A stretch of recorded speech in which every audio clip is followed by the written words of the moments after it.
right. Okay. Welcome back to the Apexia Growth Engine, where we spotlight business leaders using smart strategy, automation, and partnerships to scale in today's competitive market. Today, I'm joined by Raz Ronen, CEO and co-founder of Wisor.ai, and Adi Blecher, VP of Marketing. Wisor is leading the charge to digitize and automate one of the most complex and outdated industries in the world, freight forwarding. In this episode, we're diving into how they're blending AI, automation, and customer-centric design to simplify global logistics and grow a tech startup in traditionally non-tech space. Let's get into it. Okay, thank you both. I'm happy to see you again today. So Thank you I'll for start having with me. yeah. Yes. I'll start with Raz. What's the story behind Wisor? What gap did you see in freight forwarding, and what made you decide to fix it? So, hello, Phillip. Really excited and happy to be here today. Everything starts, like my story starts from, the understanding of what is a big challenge in an antiquated industry. And this is how I started. And I look for different industries, and I didn't plan, but I met a few people from the supply chain industry, and I learned that the gap between the need and the actual ability to do things smoothly, seamlessly, and efficient is almost doesn't exist. This is how we started. Day after day, we collect more and more people that join us from the industry and kind of put ourselves and position ourselves in the right spot of who we want to help and how. And this is how we ended by supporting freight forwarders with a full freight platform that basically digitalized their whole pipeline and revenue management and support them to be much more efficient, much more profitable, and hopefully also happier that they need to work less and earn more. And this is how we started, and this is the gap that we are closing. The inefficiencies and the basically disconnected systems, carriers, agent, platforms, customers, and I can, Go on and on. continue go on.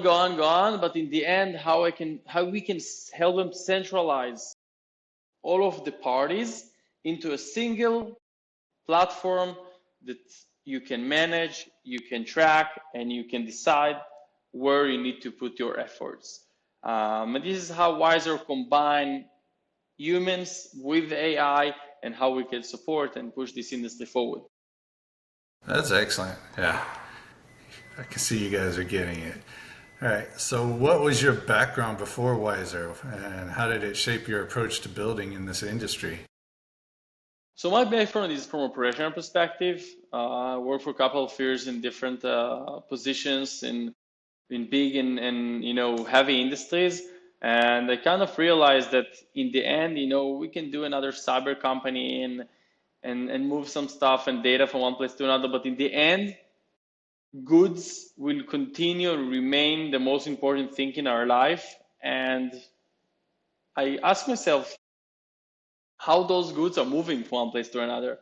And basically, this is, why and why my background also connect me to what I'm doing today is moving physical stuff and being part of more heavy lifting industry. Very good. For both of you, what's been the biggest surprise since launching Wisor? Something you didn't expect going in? You want to go, Adi?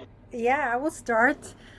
Friendly people. I was amazed that freight forwarders are actually super nice. This is amazing industry that actually you can reach out to them via email and messages them and they will reply essentially, which is amazing to me since I came from a background of cyber.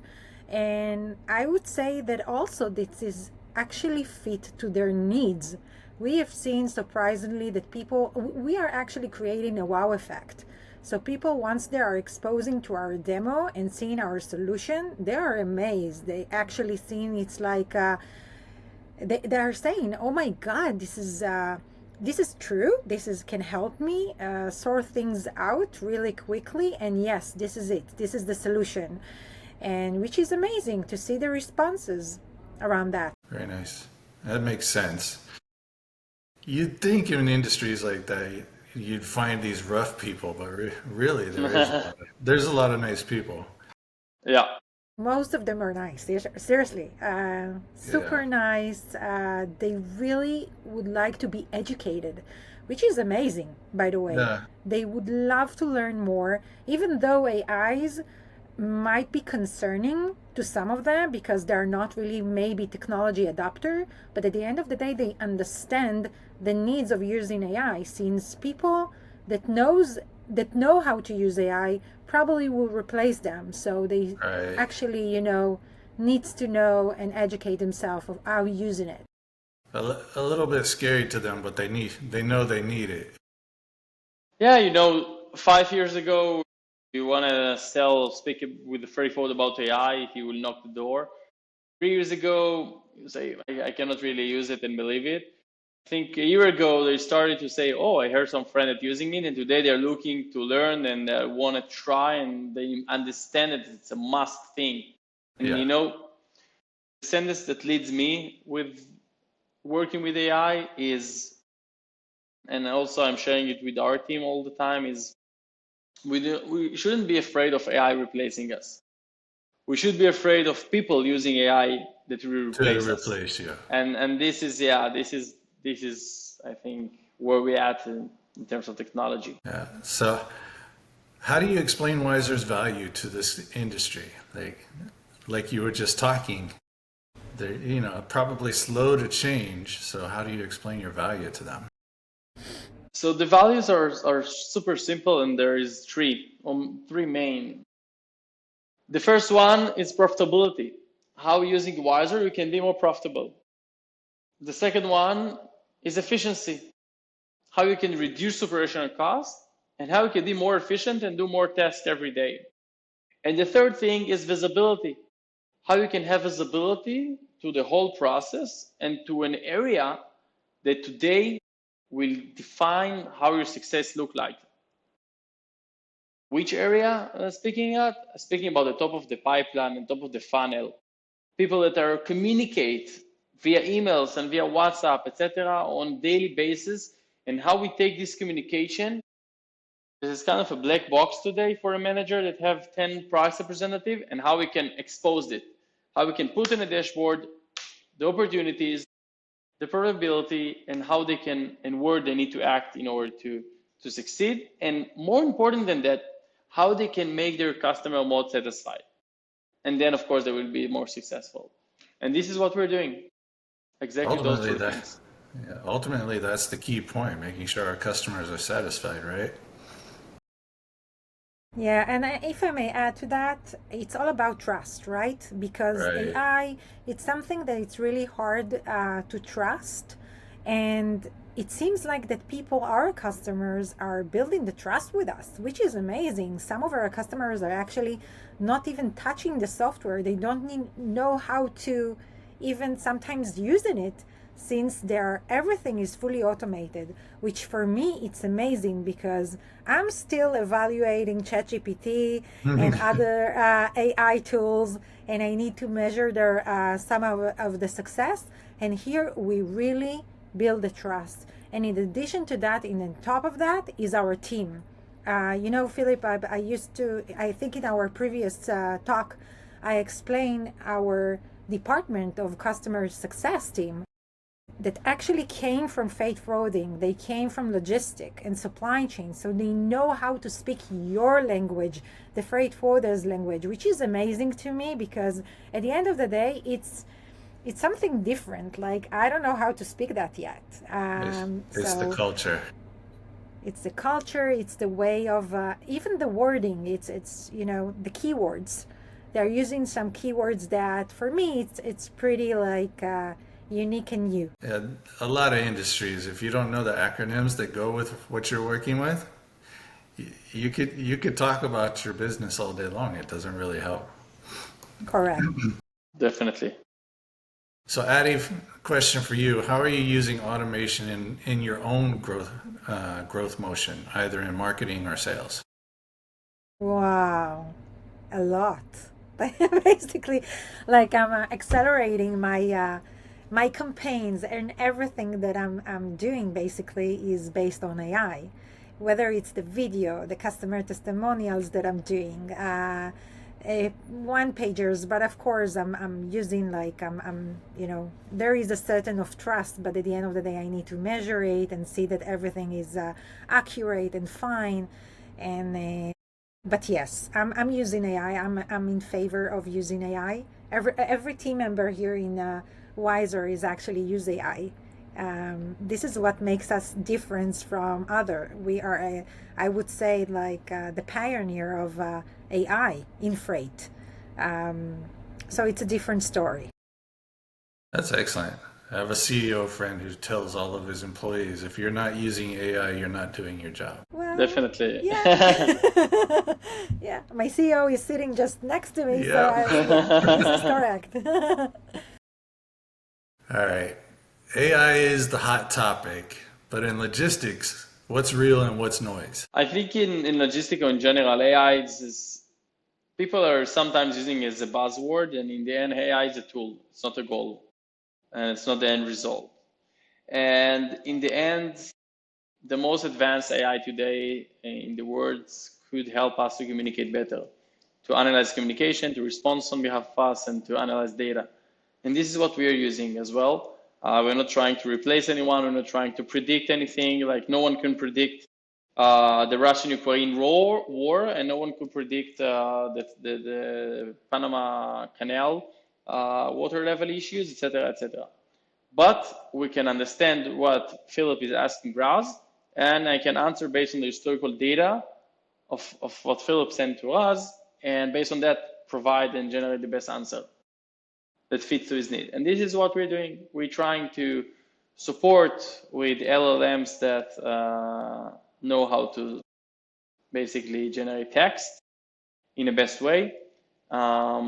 We know how to use AI to analyze and generate recommendation based on historical data, and how to handle big data, and how to, first of all, navigate, and second of all, analyze. For example, I want to negotiate with Hapag-Lloyd for next quarter.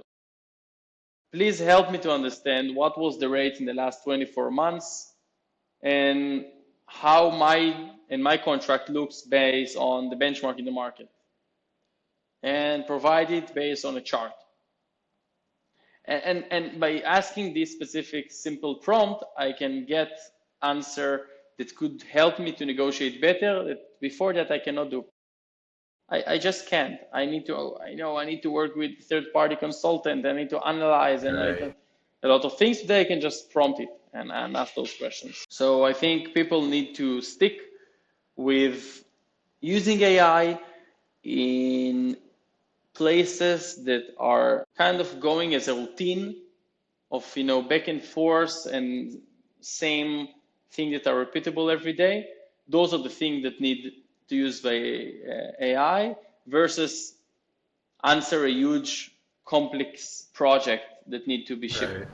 So no, these people need to continue doing, but moving a 40-foot container from an Ingbo to Hamburg port could be in a few seconds. In the business administrator kind of business school, they are teaching you all the time about customer behavior in the grocery shop, where to put the products and so on.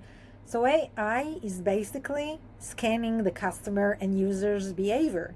Think about that. I can concentrate on customers that actually gain a value for me. And Right. being focused on that can actually, support my margins and increase the revenue. So this is what we do behind the scenes. We actually doing everything based on behavior and based on personalization. So it means that I can, be personalized as much as possible with the user itself. So, yeah. Can you guys share a specific way your automation has helped a customer improve speed, accuracy, or cost? Wow, there's a lot. Do I need to pick one? Pick one. Pick one. Pick your favorite one. Wow, think about and imagine the freight forwarder was actually, come to the office in the morning and seeing so many emails in his inbox. And I can show him exactly of which of the email is actually can help him to increase his revenue. And not only that, I can show him what the inbox worth in terms of pipeline. So he can basically just take the one with really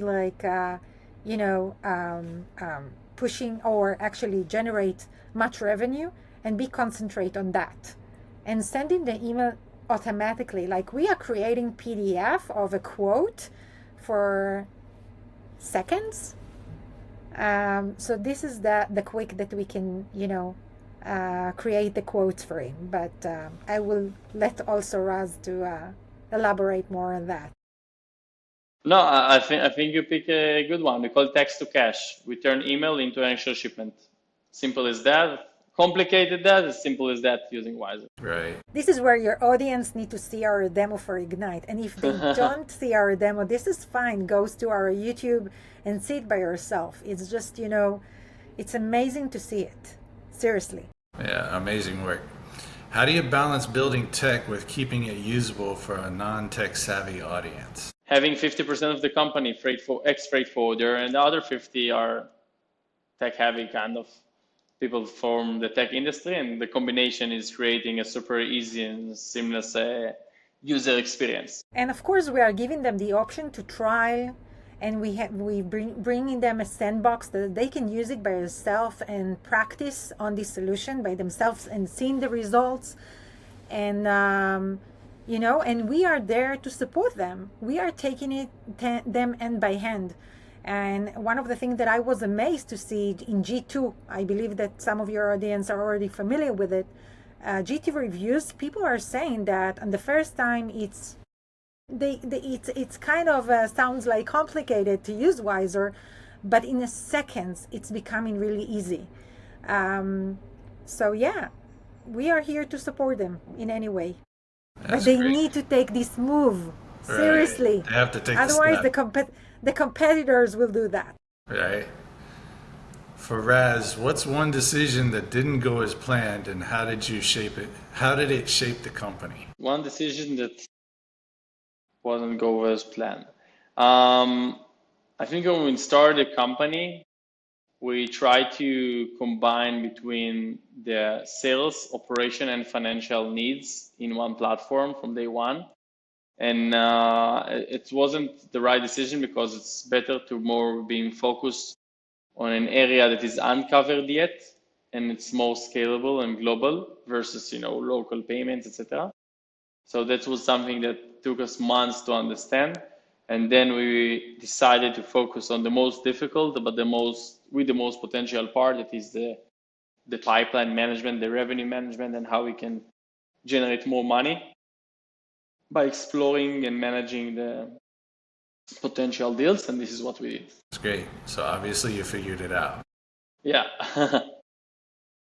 For Adi, what's one thing you tried in go-to-market that you had to abandon or pivot quickly from?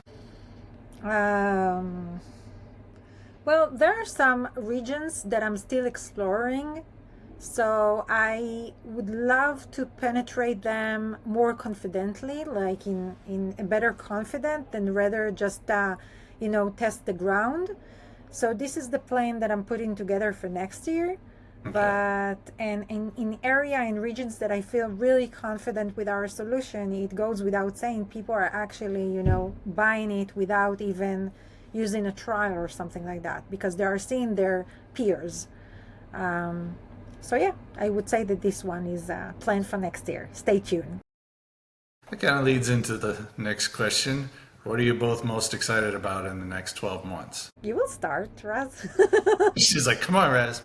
The thing that is most exciting from my end is where the AI will be and how much from the daily work we can automate internally and externally, like how we as a company, what I call SaaS 2.0, like I want to turn all of our employees into kind of a super employees where they can do between double to triple using AI. and being lean as a company, but generating a lot of value. This is one thing internally, and externally, how we can increase dramatically the value of our platform and how we can be more connected and more comprehensive to our client using AI. So, in my perspective, I want to grow and grow fast. I'm seeing it already, like the number of employees and the number of offices that Wisor already settle in, and this is amazing to see what will be for the next year. Like different regions, different customers, culture, and different pain points probably. Inland, for example, rather than air and rather than ocean. So I'm excited. Like I'm super excited in my perspective as a marketing business go-to-market kind of person. And more on a personal side, Raz has a little more to look forward to since he just got married. Oh, that's sure. That's for sure. Yeah, combining between those two things. Yeah. Any trends in logistics or SaaS that you think more people should be watching? I think people need to stay tuned on understanding who are the companies that leads the industry, and I think the trend will be having more platforms that need to be connected, of course, but more platforms on daily usage and less manual work. I think this is the main trend of using and adapting technology in one hand, and in other hand, I think we'll see more and more big freight forwarders acquiring other medium to small size freight forwarders, and they need to have a strong strategy if they want to be acquired or they want to acquire the companies in order to be bigger and have more volume and more control. Yeah, it completely makes sense. I know you guys are coming up on time. This has been a valuable conversation. I really appreciate you both joining and sharing the Wisor journey. Before we wrap up, where can people go to learn more about Wisor or connect with either of you directly? So first of all, they can go directly to Wisor.ai and use our website and schedule a demo. And of course, they can also connect us directly on LinkedIn. And in the end, regardless Wisor as a company, I recommend everyone today to go to understand and build a strategy, understand which are the right areas they want to use technology in, and just compare the most suitable provider for them and just do it. It's the Nike slogan, just do it. So just do it. They need to jump to the water and they need to try and they need to evolve. And I think that in the next 2 years we will see a completely different market in terms of connectivity capabilities, and super excited to be one of the most advanced and leader company in this time. Even for my clients or potential customers, that's basically the same thing. I just tell them, just do it. It's like you have to get in there, you have to figure it out, because if you don't, somebody else is going to, and then they're going to leave you behind. So Exactly. Definitely. all right, for those listening, if you're curious about what AI can actually do in logistics, Wisor is a great example of how it's being done right.